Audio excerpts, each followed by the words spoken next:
All hail a beard, it's your boy Big Beard B, and we are back for another edition of Big Beard Business. Today I am back with a 2020 release, one that I've had in my collection for a few months now. I believe I talked about this fragrance once in a list of fragrances you should pick up in 2020 or new fragrances of this year of 2020, but I figured I would dive in a bit more and talk about this one. This one comes from Cartier, and this one is Cartier's Pasha De Cartier Parfum.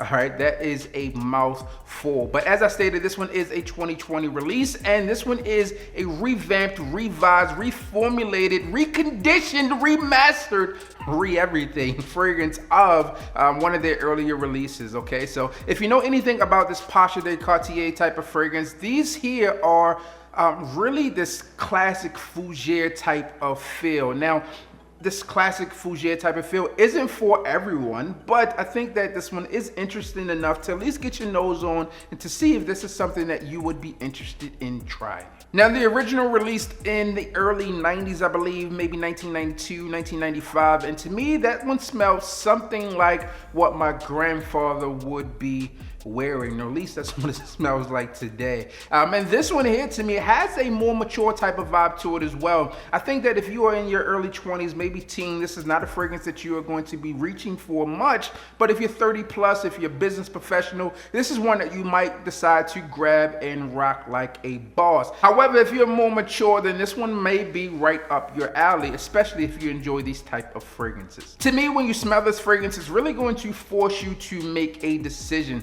They set out for this fragrance to be bold, bright, and sophisticated, and I believe that they checked all three of the boxes. Is this one bold? Yes, you're definitely going to get noticed. Is this one bright? It does have this brightness to it, but it's definitely sophisticated, as the original was as well. So as I stated, they really checked all the boxes that they set out to achieve with this fragrance. On first spray, to me, you get something that is unapologetically bold. This one comes off to be warm and spicy, and then it also has this different type of feel. There's some booziness within this fragrance that I think is enjoyable, but this one also, again, is that fougère barbershop type of feel. So you would say that this one is a boozy barbershop scent.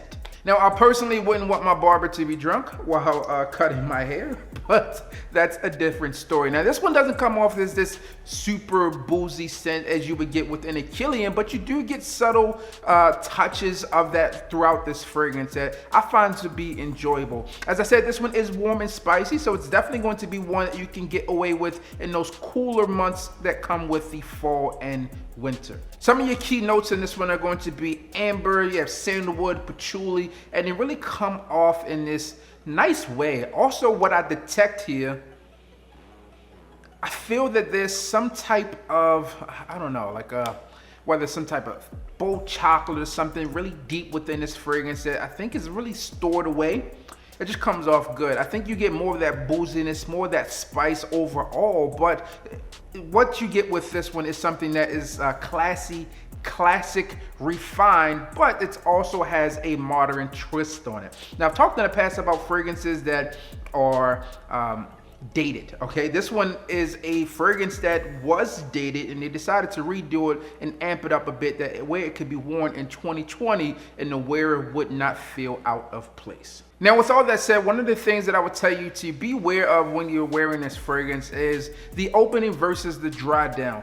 For me, on the first spray of this one, it comes off to be something, again, it took a bold approach in this one, and if you aren't really prepared for what you're getting, then you may be off-put slightly. But as this thing begins to dry down is when the true beauty of this fragrance becomes to come to life. Now, although I am saying that this one is a new modern approach on the original fragrance, I think that it's going to be really important for you to try this one on skin to see how it meshes with your personal chemistry, see if there's something you like or how it comes off all in all. If it changes and develops like it has on my skin, I think that this is one that will be entered into some of your fragrance collections, especially if you've been disappointed with some of the releases in terms of maybe they were too juvenile or you felt that they were too sweet. This one really doesn't have that at all. Again, this one is a grown man scent. It's modern approach, but this one definitely has that classic feel.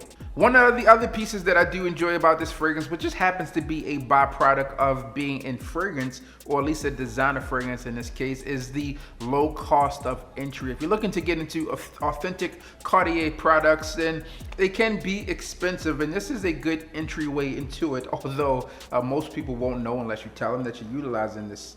I think it's a good low cost of entry into a brand that you could grow and develop with across everything, whether it's something for business, fashion, etc. You would be good to go. And speaking of good to go, one of the other things on this fragrance that I think a lot of you will enjoy is its performance. This one has relatively good longevity, projection, and sillage, and that's one of the things that they really talk about in the write-up on this fragrance is the sillage, right? They wanted to make you hypnotized within that scent trail, and I think that the performance in this one in terms of the sillage is really there. In terms of longevity, I think you get 8 to 10 hours of longevity on this one, if not more, but that's what I'm getting on skin for me. In terms of projection, this one really projects itself for the first hour and a half, and then it becomes to get a little more settled in on my skin, and it's one that really sits closer to the skin, but it's definitely there. I sprayed this one on maybe 4 hours ago at this point, but I can still smell it. It is still there, alive and well. And if you already have this one in your collection, then you already know what I am talking about. I personally would not utilize this fragrance as a signature scent, but I do know that there will be people out there who feel that this one is signature scent worthy, and it really just depends on your personality type, as it does with any other fragrance that you are opting to wear or utilize as a signature scent.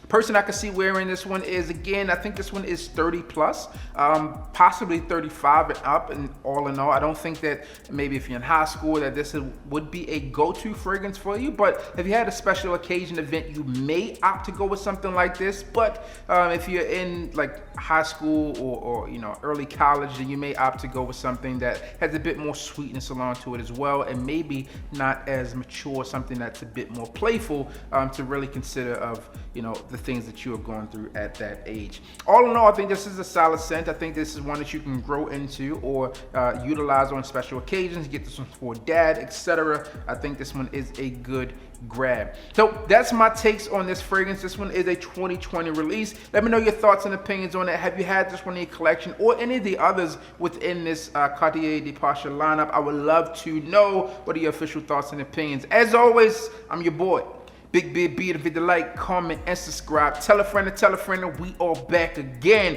And you already know what I need you to do. Just hit the goddamn bell.